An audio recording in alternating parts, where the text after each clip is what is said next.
আমরা আজকে করব সদৃশ্যতা। ত্রিভুজ দুটি কিভাবে সদৃশ হতে পারে এর জন্য কয়েকটি নিয়ম রয়েছে। তার মধ্যে একটি হচ্ছে কি, যদি একটি ত্রিভুজের তিনটি বাহুর অনুপাত অপর একটি ত্রিভুজের তিনটি বাহুর অনুপাতের সমান হয়, বা এরা কি যদি সমানুপাতিক হয়, তাহলে ত্রিভুজ দুটি কি হবে, সদৃশ হবে। বা যদি একটি ত্রিভুজের তিনটি কোণের মান অপর একটি ত্রিভুজের তিনটি কোণের মানের সমান হয়, তখনও কি হবে, এরা সদৃশ হবে। বা সমকোণী ত্রিভুজের ক্ষেত্রে আমরা জানি, যদি অতিভুজ এবং অপর বাহুর অনুপাত যদি সমান হয়, অর্থাৎ সমানুপাতিক হয়, তখন তারা কি হবে, সদৃশ হবে। তাহলে আমরা এই ধরনের নিয়মগুলো মেনে ত্রিভুজগুলোকে সদৃশ করার চেষ্টা করি। আমাদেরকে কি বলা আছে, প্রথমেই আমাদেরকে বলা আছে নিচের প্রতিটি চিত্রে ত্রিভুজ দুটি সদৃশতার কারণ বর্ণনা করো।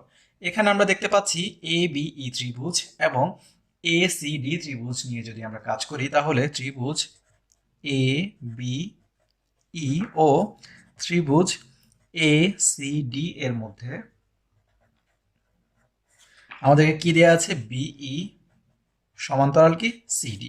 যখন দুটি বাহু সমান্তরাল হয় তখন এদের কি হয়, এদের ক্ষেত্রে অনুরূপ কোণগুলো সমান হয়। এখন আমরা দেখতে পাচ্ছি এখানে এই কোণ এবং এই কোণ হচ্ছে অনুরূপ, আবার এই কোণ এবং এই কোণ হচ্ছে কি অনুরূপ। তাহলে আমরা কি লিখতে পারি, আমরা লিখতে পারি এ বি ই ত্রিভুজের মধ্যে এ ই বি কোণ সমান সমান কি লিখতে পারি আমরা, এডিসি কোণ। এরা কি অনুরূপ কোণ। আবার কি লিখতে পারি, এ বি ই কোণ সমান আমরা কি লিখতে পারি, এসিডি কোণ। এবং এদের মধ্যে কি আছে, একটি সাধারণ কোণ আছে, এটা কি ই এ বি কোণ বা বি এ ই কোণ সমান সমান আমরা কি লিখতে পারি, সি এ ডি কোণ। তাহলে সুতরাং কি ত্রিভুজ দুটি সদৃশ। তাহলে আমরা কি লিখতে পারবো, সুতরাং এ বি ই ও এ সি ডি ত্রিভুজ দুটি কি সদৃশ। এই সমস্যাটিতে আমাদেরকে কি দেয়া আছে, এখানে আমরা দেখতে পাচ্ছি কিউ এন সমান্তরাল এল এম দেওয়া আছে। এখানে তাহলে আমরা কি পাবো, এখানে একটি সাধারণ কোণ পাবো এবং এখানে এই কোণ দুটি সমান পাচ্ছি। তাহলে এখানে আমরা কি লিখবো, পি কিউ এন ত্রিভুজ ও পি এল এম ত্রিভুজে আমরা কি পাই, আমরা পাই হচ্ছে প্রথমে কিউ পি এন এই কোণের সমান কি এল পি এম, কারণ কি সাধারণ কোণ। এরপর কি পাচ্ছি, পি কিউ এন কোণ ইকুয়ালস কি পাচ্ছি, পি এম এল কোণ বা এল এম পি কোণ। কল্পনা বা আমরা কি লিখতে পারি, দেয়া আছে। এরপরে এখন আমরা কি পাবো, আমরা যদি পি এন কিউ এর মান বের করতে যাই, তাহলে আমরা কি লিখতে পারি, 180 ডিগ্রি আমরা জানি ত্রিভুজের তিন কোণের সমষ্টি। এখান থেকে যদি বাকি দুইটি কোণ আমরা বাদ দিই, তাহলে পি এন কিউ এর মান পাবো। তাহলে 180 ডিগ্রি মাইনাস কি, মাইনাস হচ্ছে Q P N minus P Q N. এখন দেখুন তো আমরা কি করতে পারি, আমরা এখানে 180 ডিগ্রি লিখলাম, আর এখানে কিউ পি এন এর জায়গায় আমরা কি লিখতে পারি, আমরা লিখতে পারি এল পি এম কোণ, এবং পি কিউ এন এর জায়গায় কি লিখতে পারি, এল এম পি কোণ। এখন দেখুন তো আমরা কি জানি, ত্রিভুজের তিন কোণের সমষ্টি 180 ডিগ্রি। এই 180 ডিগ্রি থেকে যদি আমরা এল পি এম এবং এল এম পি বাদ দিই, তাহলে আর কি কোণ বাকি থাকবে, এই কোণটি বাকি থাকবে। অর্থাৎ কি হবে তখন, তখন হবে পি এল এম কোণ। সুতরাং কি পি এন কিউ কোণ সমান সমান পি এল এম কোণ। তাহলে আমরা কি পাচ্ছি, তিনটি কোণ সমান পাচ্ছি। তাহলে সুতরাং পি কিউ এন ত্রিভুজ ও পি এল এম ত্রিভুজ কি সদৃশ। এই সমস্যাটিতে আমরা দুটি ত্রিভুজ পাচ্ছি, একটা হচ্ছে ভি ওয়াই জেড আর একটি হচ্ছে ডব্লিউ ওয়াই এক্স। তাহলে এই দুটি ত্রিভুজে আমরা কি কি পাই, আমরা একটু দেখে নিই। তাহলে এখানে আমরা কি বলেছি, যদি ত্রিভুজের বাহুগুলোর অনুপাতগুলো যদি সমান হয়, তখন আমরা কি করতে পারবো, এদেরকে সদৃশ প্রমাণ করতে পারবো বা সদৃশ বলতে পারবো। তাহলে এখানে এ বাহু এবং এ বাহু হচ্ছে কি সমান্তরাল। এখন এই দুটি ত্রিভুজের মধ্যে আমরা কি কি পাই একটু দেখে নিই। এখানে প্রথমে আমরা কি লিখতে পারি, দেখুন এই কোণটি এবং এই কোণটি কি একান্তর কোণ, এরা সমান হবে। এই কোণ এবং এই কোণ একান্তর, এরা সমান হবে এবং বিপরীত কোণ তো সমান। তাহলে তিনটি কোণ যেহেতু সমান তাহলে এরা অবশ্যই কি হবে, সদৃশ হবে। আর মান যেহেতু দেওয়া আছে আমরা মানগুলো নিয়েও কাজ করার চেষ্টা করব। তাহলে এখানে আমরা প্রথমে VYZ ও YWX ত্রিভুজে আমরা কি কি পাচ্ছি, আমরা প্রথমে কোণগুলো লিখে ফেলি। এখানে YVZ এই কোণের একান্তর কোণ কোনটি, এখানে হচ্ছে YXW, এটা কি একান্তর কোণ।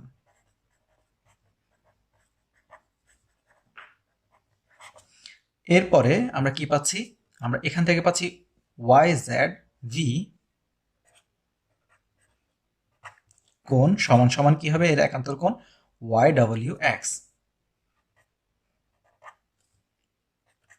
এরাও কি একান্তর কোণ এবং কি এদের বিপরীত কোণ সমান হবে। তাহলে কি পাবো আমরা, VYZ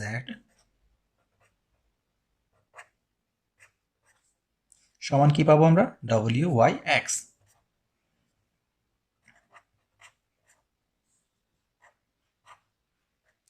এটা কি বিপরীত কোণ।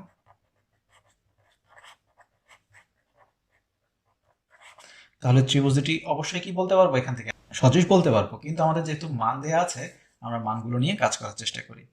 এরপরে আমরা দেখতে পাচ্ছি এখানে অনুপাতগুলো আমরা নিয়ে কাজ করি। যেমন এখানে এই অনুপাত, এ ত্রিভুজের অনুপাত, এ ত্রিভুজের অনুপাত। তাহলে এখান থেকে কি পাবো আমরা, ZY ডিভাইড বাই কি, YW সমান কত, 9/6, অর্থাৎ কত, 3 দ্বারা ভাগ করলে 3/2। এদের অনুপাত, অপর বাহুর অনুপাত আমরা নিই। এখানে পাচ্ছি এই ত্রিভুজ থেকে VY আর এই ত্রিভুজ থেকে পাচ্ছি YX। এদের অনুপাত দেখি আমরা সমান হয় কিনা। তাহলে এখান থেকে যদি 2 দ্বারা ভাগ করি তাহলে কি পাবো, 3/2 পাবো। অর্থাৎ আমরা দেখতে পাচ্ছি অনুপাতগুলো কি সমান বাহুগুলোর। তাহলে আমরা বলতে পারি কি, সুতরাং ত্রিভুজ দুটি সদৃশ, অর্থাৎ ত্রিভুজ, সুতরাং ত্রিভুজ কি VYZ ও ত্রিভুজ YWX কি সদৃশ। এখানে আমরা কি করব, এখানেও আমরা দুটি ত্রিভুজ নিয়ে কাজ করব। এই সম্পূর্ণ ত্রিভুজটি নিয়ে কাজ করব, আবার এখানে এই ত্রিভুজটি নিয়ে কাজ করব। এখানে এটি হচ্ছে সমকোণী ত্রিভুজ। তাহলে এখানে আমরা এই সমকোণী ত্রিভুজে বাহুর অনুপাত যেহেতু মান দেয়া নেই, অনুপাত নিয়ে আমরা কাজ করতে পারবো না, আমরা কোণগুলো সমান করে সদৃশ করার চেষ্টা করব। তাহলে এখানে আমরা কি কি পাচ্ছি দেখুন, আমরা প্রথমে কি লিখতে পারি, যেহেতু এখানে সমকোণের চিহ্ন দেখতে পাচ্ছি তাহলে আমরা এখানে GHK ত্রিভুজ ও IJG ত্রিভুজের মধ্যে কি কি পাচ্ছি, তাহলে এখানে এই ত্রিভুজে HKG কোণ সমান সমান আমরা কি লিখতে পারি, GIJ কোণ, এরা কি সমকোণ বা এক সমকোণ লিখতে পারি আমরা। এরপরে আমরা কি পাচ্ছি, আমরা এখানে দেখুন এদের একটি সাধারণ কোণ পাচ্ছি না, এখানে আমরা সাধারণ কোণ পাচ্ছি। তাহলে এখান থেকে আমরা কি পাই, আমরা এখান থেকে পাই হচ্ছে KGH কোণ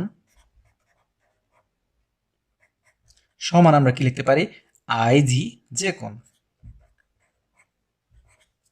এটা কি সাধারণ কোণ।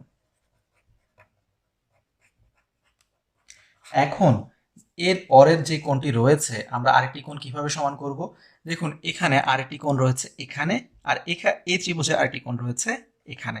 এদেরকে আমরা কিভাবে সমান করব, আমরা লিখতে পারি GHK কোণ সমান সমান কি, আমরা কি জানি ত্রিভুজের 3 কোণের সমষ্টি 180 ডিগ্রি। আমরা লিখতে পারি 180 ডিগ্রি থেকে যদি এই যে দুটি কোণ রয়েছে এই দুটি কোণকে বাদ দেই তাহলে আমরা কি পাবো, এই কোণের মানটি পাবো। অর্থাৎ এখান থেকে আমরা কি বাদ দিব, 180 ডিগ্রি থেকে HKG কোণ এবং কি বাদ দিব, আমরা বাদ দিব হচ্ছে KGH কোণ।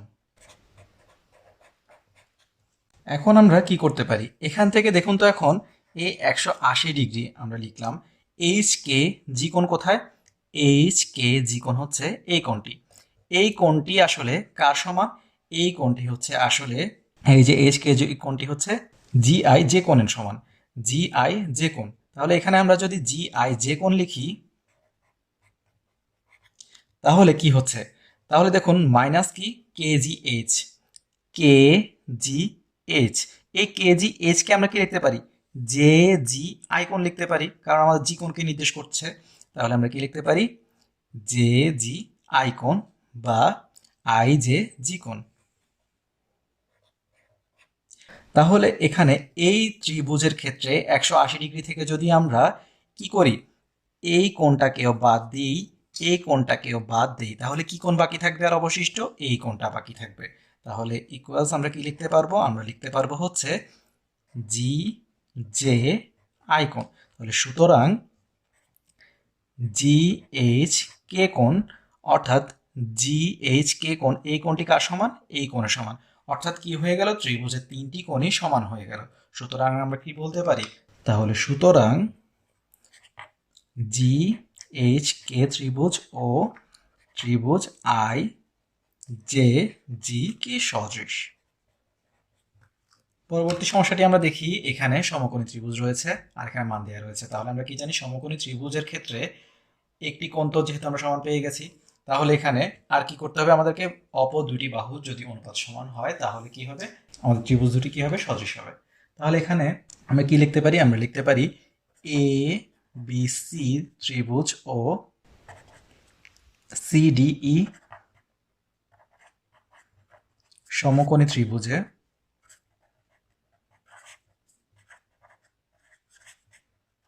আমরা কি করব অনুপাতগুলো সমান করার চেষ্টা করব। তাহলে আমরা কি লিখব, এখানে অতিভুজের অনুপাত আমরা কি পাবো 10 বাই কত, এখানে হচ্ছে 5। অতিভুজ কাকে বলে সমকোণের বিপরীত বাহুকে। আর বা আমরা চাইলে প্রথমে কি করতে পারি, আমরা এদেরকে চিহ্নিত করতে পারি, যেমন অতিভুজ হচ্ছে এখানে AC আর এখানে অতিভুজ হচ্ছে DE। তাহলে হচ্ছে কত 10 আর এখানে 5, অর্থাৎ 5 দ্বারা ভাগ করলে কত পাবো আমরা 2। এবং অপর বাহুর অনুপাত, তাহলে এখানে খেয়াল রাখতে হবে এই ত্রিভুজকে যখন আমরা প্রথমে এই ত্রিভুজের বাহুকে লিখছি, এর পরের অনুপাতেও এই ত্রিভুজের বাহুকেই প্রথমে লিখতে হবে। তাহলে এখানে কি লিখবো BC আর এখানে কি আছে CE। তাহলে এখানে কত, এখানে মান হচ্ছে 6 আর এখানের মান হচ্ছে 3। তাহলে এখানে 3 দ্বারা ভাগ করলে কত পাবো 2। তাহলে আমরা দেখতে পাচ্ছি এদের অনুপাত কি সমান। তাহলে সুতরাং আমরা কি বলতে পারবো ত্রিভুজ দুটি সদৃশ। সুতরাং ABC ও CDE ত্রিভুজ কি সদৃশ।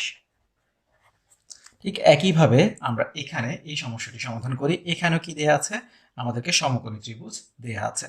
তাহলে এখানে আমরা কি পাচ্ছি VYZ ও কি পাচ্ছি YWX সমকোণী ত্রিভুজে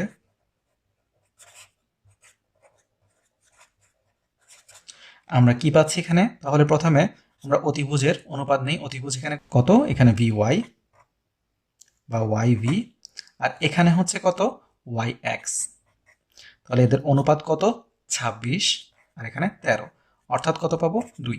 আপনারা চাইলে যদি এই ত্রিভুজ প্রথমে লিখতে চান তাহলে পরবর্তী অনুপাত বের করার সময়ও এই ত্রিভুজের বাহুকে প্রথমে লিখতে হবে। তাহলে এখানে আমরা কি করব, এর পরবর্তীতে এখানে আমরা যদি লম্ব নেই তাহলে প্রথমে কি করতে হবে, যেহেতু আমরা এই ত্রিভুজ আগে লিখছি তাহলে এই ত্রিভুজের বাহু মান আমরা প্রথমে আগে লিখবো। এখানে কত, এখানে হচ্ছে ZY আর এখানে হচ্ছে YW। তাহলে কত 10 আর এখানে মান হচ্ছে 5। তাহলে আমরা ভাগ করলে 5 দ্বারা কত পাবো 2 পাবো। দেখতে পাচ্ছি এদের অনুপাতও কি সমান।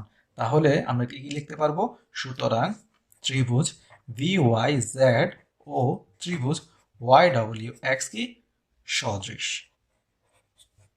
আমাদেরকে বলেছে প্রমাণ করা যে নিচের প্রতিটি চিত্রে ত্রিভুজ দুটি সদৃশ। তাহলে এতে আমরা দেখতে পাচ্ছি এ দুটি বাহু সমান্তরাল, আমরা এখানে সমান্তরাল চিহ্ন দেখতে পাচ্ছি।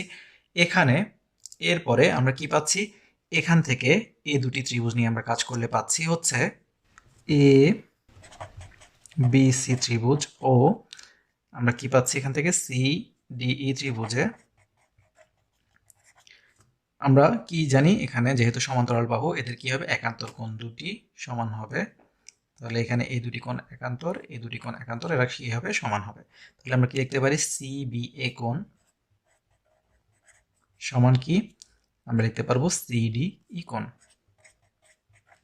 এরা কি একান্তর কোণ।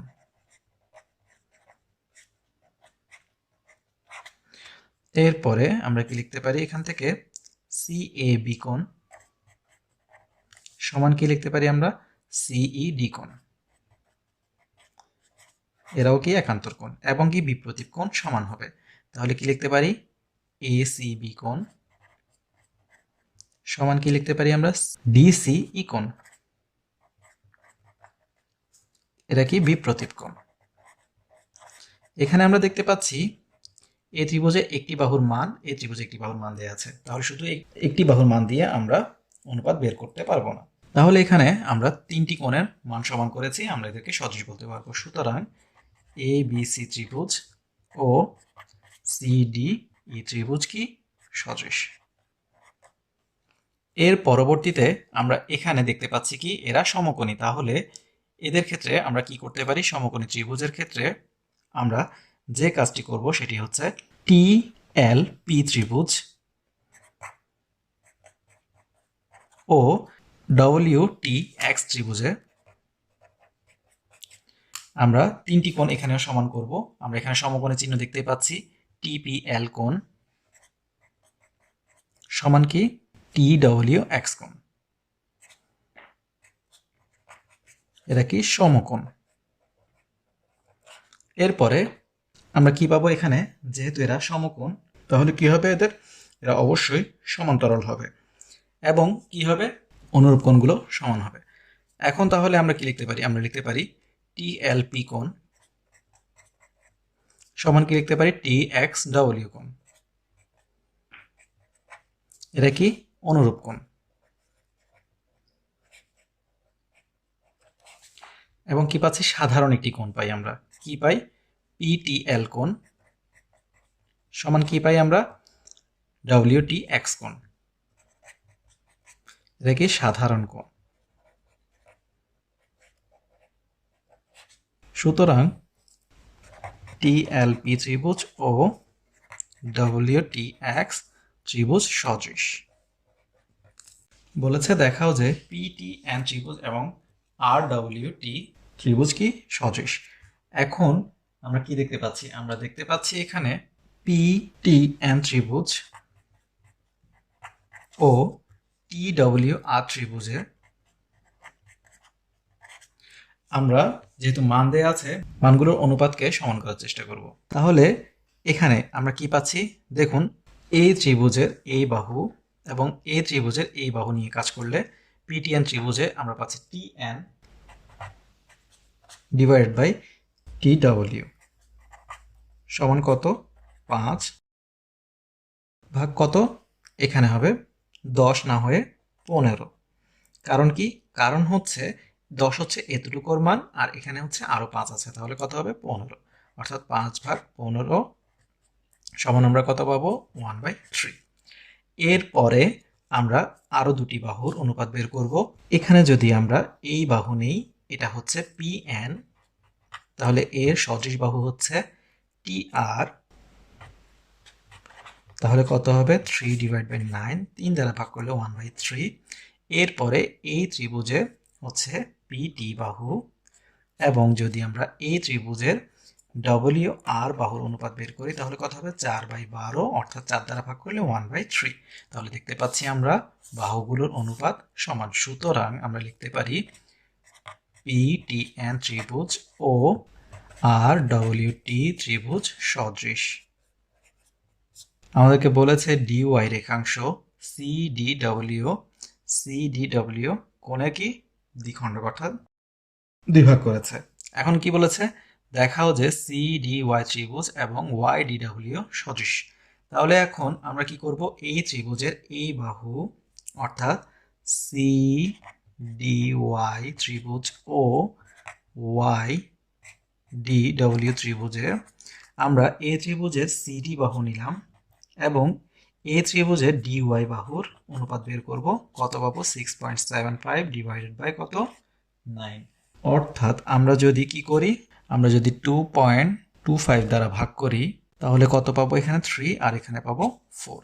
একইভাবে আমরা যদি এই ত্রিভুজের DY এবং এই ত্রিভুজের DW দ্বারা ভাগ করি তাহলে কি পাবো 9/12 অর্থাৎ 3/4। আমরা দেখতে পাচ্ছি এদের অনুপাতগুলো কি সমান, সুতরাং আমরা বলতে পারবো CDY ত্রিভুজ ও YDW ত্রিভুজ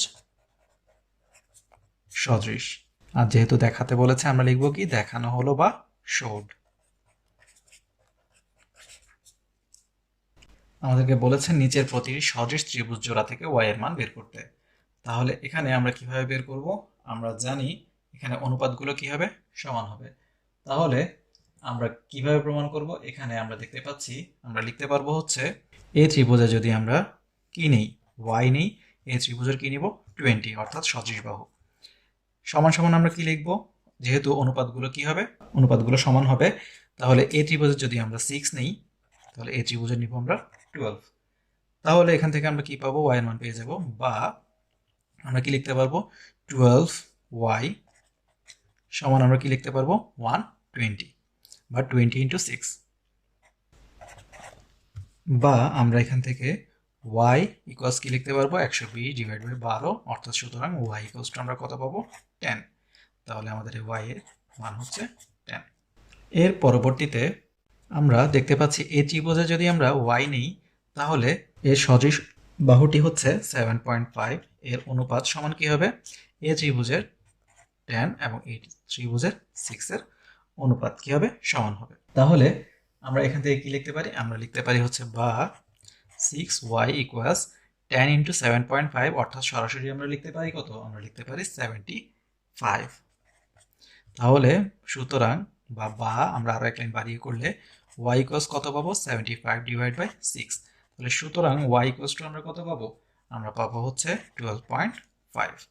আমাদেরকে বলেছে প্রমাণ করা যে চিত্রের ত্রিভুজ তিনটি সদৃশ। কোন তিনটি ত্রিভুজ? এখানে একটি ত্রিভুজ রয়েছে, এখানে একটি ত্রিভুজ রয়েছে এবং সম্পূর্ণ একটি ত্রিভুজ। তাহলে কিভাবে আমরা এদেরকে সমান প্রমাণ করব দেখে নিই। আমরা এর জন্য প্রথমে এই যে ত্রিভুজ রয়েছে এই ত্রিভুজের সাথে সম্পূর্ণ ত্রিভুজটি এবং এই যে ত্রিভুজ রয়েছে এই ত্রিভুজের সাথে সম্পূর্ণ ত্রিভুজটি তুলনা করব। এখানেও আমাদেরকে সমকোণ দেয়া আছে। তাহলে এখানে প্রথমে আমরা DEG ও কি লিখব DGF সমকোণী ত্রিভুজে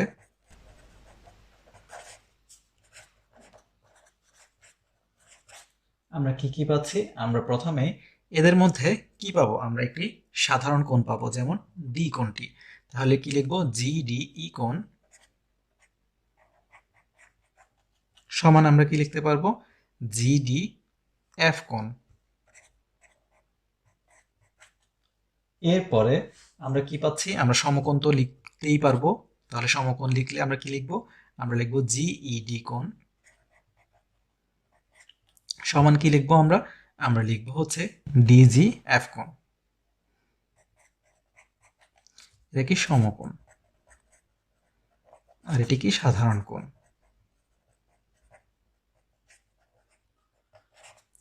এরপরে আমাদের কাজ কি, আমরা আরেকটি কোণ যেহেতু রয়েছে, আরেকটি কোণ কি, আরেকটি কোণ হচ্ছে এখানে এই কোণটি অর্থাৎ DGE কোণ। এই কোণকে আমরা কি লিখতে পারবো, আমরা এই ধরনের সমস্যা সমাধান করেছি 180 ডিগ্রি থেকে বাকি দুটি কোণ যখন বিয়োগ করে দিব, অর্থাৎ GDE কোণ বিয়োগ GED কোণ। এখন আমরা দেখতে পাচ্ছি আমরা যদি 180 ডিগ্রি মাইনাস GDE কে কি লিখতে পারবো GDF এবং GED কে লিখতে পারবো DGF। তাহলে 180 ডিগ্রি থেকে এই দুটি কোণ বাদ দিলে তাহলে আমার কি থাকবে, আর অবশিষ্ট এই কোণটি থাকবে, অর্থাৎ কি থাকবে GFD কোণ, অর্থাৎ GFD কোণ। সুতরাং DGE কোণ সমান GFD কোণ। তাহলে তিনটি কোণই সমান হয়ে গেল, সুতরাং এই দুটি ত্রিভুজ কি হবে, সদৃশ হবে। সুতরাং DEG ও DGF কি ত্রিভুজ দুটি সদৃশ। এরপরে আমরা একইভাবে আমরা কি করব, আমরা এই ত্রিভুজ এবং সম্পূর্ণ ত্রিভুজ নিয়ে কাজ করব, অর্থাৎ EGF ত্রিভুজ ও DGF ত্রিভুজ নিয়ে।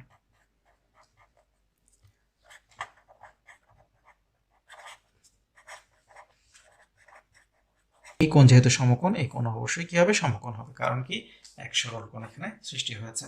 তাহলে এখন আমরা কি করব, আগের মতোই সাধারণ কোণটি নিয়ে ফেলি। সাধারণ কোণ কি হবে এখানে, এই যে এফ। তাহলে আমরা প্রথমে কি লিখবো, ই এফ জি কোণ সমান কি লিখবো আমরা, জি এফ ডি কোণ। এরপরে আমরা কি লিখবো, সমকোণ, তাহলে লিখবো জিই এফ কোণ সমান কি লিখবো আমরা, আমরা লিখবো ডিজি এফ কোণ। এখন তাহলে আরেকটি কোণ বাকি থাকে, কোন কোণটি, এই কোণটি, অর্থাৎ ইজিএফ কোণ আমরা কি করব, আগের মতো 180 ডিগ্রি মাইনাস কি করব, ই এফ জি মাইনাস জি ই এফ। তাহলে কি লিখবো, 180 degree minus E F G এর মান হচ্ছে কত, জি এফ ডি, এবং জিই এফ এর মান কত, মান হচ্ছে ডি জি এফ। তাহলে আমরা কি করতে পারি, আমরা জানি এই দুটি কোণ যদি বাদ দেই তাহলে আমাদের কি থাকবে, অবশিষ্ট কোণের মান চলে আসবে। অর্থাৎ এই কোণটি ই জি এফ কোণ কোন কোণের সমান হবে, জিডি এফ কোণের সমান হবে। সুতরাং ই জি এফ কোণ সমান জিডি এফ কোণ। সুতরাং কি ত্রিভুজ দুটি সদৃশ, সুতরাং ত্রিভুজ ই জি এফ ও ত্রিভুজ ডি জি এফ কি সদৃশ। তাহলে আমরা বুঝতে পারছি এই ত্রিভুজটি যখন কি হচ্ছে, ডিইজি যখন ডিজিএফ এর সদৃশ হচ্ছে, আবার ইজিএফ যখন কি হচ্ছে, ডিজিএফ এর সদৃশ হচ্ছে, তাহলে কি আমরা বলতে পারবো ডিইজি এবং ইজিএফ ও সদৃশ। সুতরাং ত্রিভুজ তিনটি সদৃশ, সুতরাং ত্রিভুজ তিনটি সদৃশ, কি প্রমাণিত বা প্রুফড। আমাদেরকে বলেছে চতুর্ভুজ দুটির অনুরূপ বাহু ও অনুরূপ কোণগুলো চিহ্নিত করতে এবং চতুর্ভুজ দুটি সদৃশ কিনা যাচাই করতে। তাহলে এই দুটি চতুর্ভুজের ভেতরে আমরা দেখতে পাচ্ছি এই চতুর্ভুজকে যদি আমরা একটু উল্টো করে চিন্তা করি তাহলে এই চতুর্ভুজের সরাসরি সদৃশ বা অনুরূপ বাহুগুলো আমরা পেয়ে যাব। তাহলে অনুরূপ বাহুগুলো হচ্ছে, আমরা কি কি পাচ্ছি, আমরা পাচ্ছি এখান থেকে টি এক্স ও কি কেজি, এরপরে হচ্ছে আমরা পাচ্ছি পি এ, এর অনুরূপ কি হবে, বিএফ, এরপরে আমরা পাবো হচ্ছে পিটি ও কি পাবো, বিকে, এবং কি পাবো, এবং পাবো হচ্ছে এ এক্স ও এফ জি বা জি এফ। এখন অনুরূপ কোণগুলো আমরা কি কি পাবো, অনুরূপ কোণ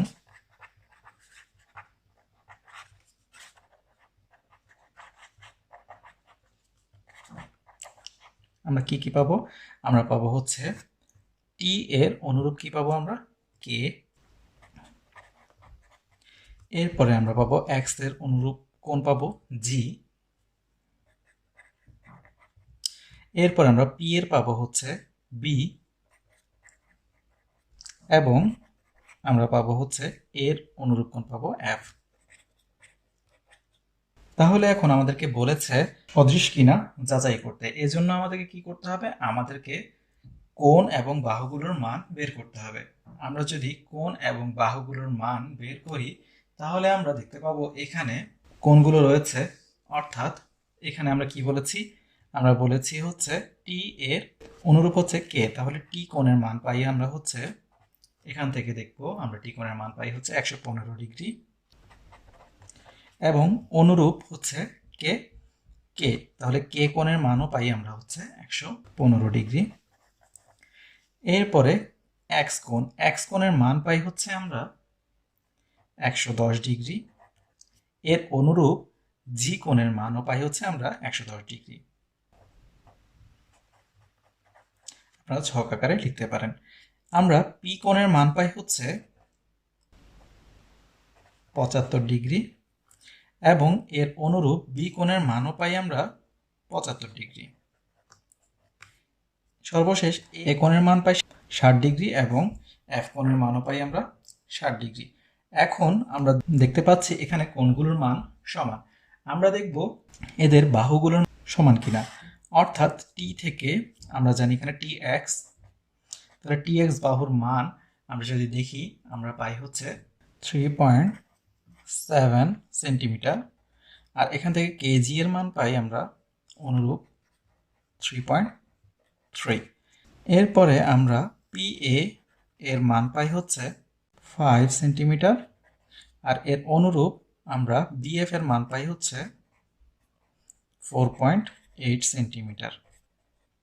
এভাবে করে বাকি যখন আমরা মানগুলো নেই, অর্থাৎ এখানে পিটি এবং এর অনুরূপ বিকে, এরপর এ এক্স এবং এর অনুরূপ জিএফ এর মান যখন আমরা নেই, আমরা দেখতে পাই এদের অনুপাতগুলোর মান সমান হয় না।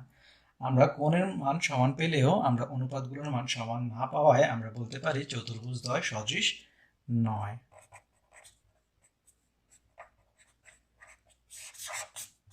আমাদেরকে সর্বশেষ প্রশ্নে বলেছে 1 মিটার দৈর্ঘ্যের একটি লাঠি মাটিতে দণ্ডায়মান অবস্থায় 0.4 মিটার ছায়া ফেলে, অর্থাৎ 1 মিটার লাঠি 0.4 মিটার ছায়া ফেলে। একই সময় একটি খাড়া গাছের ছায়া দৈর্ঘ্য 7 মিটার হলে গাছটির উচ্চতা কত? তাহলে আমরা সদৃশ ত্রিভুজের সাহায্যে করতে পারি, কারণ একই সময় বলেছে তাহলে তাদের অনুপাত অবশ্যই একই হবে। এক্ষেত্রে তাহলে আমরা কি করব, এখানে লাঠির আমরা কি লিখতে পারি, তাহলে গাছের ছায়ার দৈর্ঘ্য আমরা বের করার জন্য এখানে লিখব লাঠির দৈর্ঘ্য অনুপাত কি লিখব, আমরা লিখব গাছের দৈর্ঘ্য, বা আমরা গাছের দৈর্ঘ্য অনুপাত লাঠির দৈর্ঘ্য লিখতে পারি। সমান কি হবে, অবশ্যই যেহেতু লাঠি আগে লিখেছি তাহলে লাঠির ছায়া আগে লিখতে হবে, তাহলে লাঠির ছায়া অনুপাত কি গাছের ছায়া। তাহলে এভাবেই আমরা কি পেয়ে যাব, আমাদের গাছের উচ্চতা পেয়ে যাব। তাহলে আমরা এখন মানগুলো বসিয়ে দিই। বা লাঠির দৈর্ঘ্য আমরা কত জানি, 1। তাহলে এখানে গাছের দৈর্ঘ্য কত আমরা জানি না, আমরা গাছের দৈর্ঘ্যকে ধরে নিতে পারি x, বা আমরা গাছের দৈর্ঘ্য লিখে রাখতে পারি। সমান সমান আমরা কি লিখতে পারি, লাঠির ছায়া হচ্ছে 0.4 আর গাছের ছায়া হচ্ছে 7। তাহলে আমরা কি লিখতে পারি, আমরা লিখতে পারি বা 0.4 ইন্টু গাছের দৈর্ঘ্য সমান সমান কত, 7 ইন্টু 1 বা 7, বা আমরা কি লিখতে পারি, গাছের দৈর্ঘ্য ইকুয়ালস 7 ভাগ 0.4। সুতরাং গাছের দৈর্ঘ্য আমরা পেয়ে যাব, এখন গাছের দৈর্ঘ্য সমান কত পাবো, 7 ভাগ 0.4 করলে আমরা পাবো হচ্ছে 17.5। আর এখানে এই একক কি দেওয়া আছে, মিটার, তাহলে 17.5 মিটার। সুতরাং গাছটির উচ্চতা হচ্ছে 17.5 মিটার। দৈর্ঘ্য না লিখে আমরা এখানে কি লিখব, গাছটির উচ্চতা লিখব। তাহলে এখানে প্রত্যেক জায়গায় আমরা উচ্চতা লিখব। তাহলে সুতরাং গাছের উচ্চতা হচ্ছে কত, 17.5 মিটার। 90 ডিগ্রি এডুকেশনের ভিডিওগুলো দেখে যদি আপনারা উপকৃত হয়ে থাকেন তাহলে অবশ্যই অন্যদেরকে জানার সুযোগ করে দিবেন, আর আমাদের ভিডিওগুলো অবশ্যই বাণিজ্যিকভাবে ব্যবহার থেকে বিরত থাকবেন। ধন্যবাদ সবাইকে।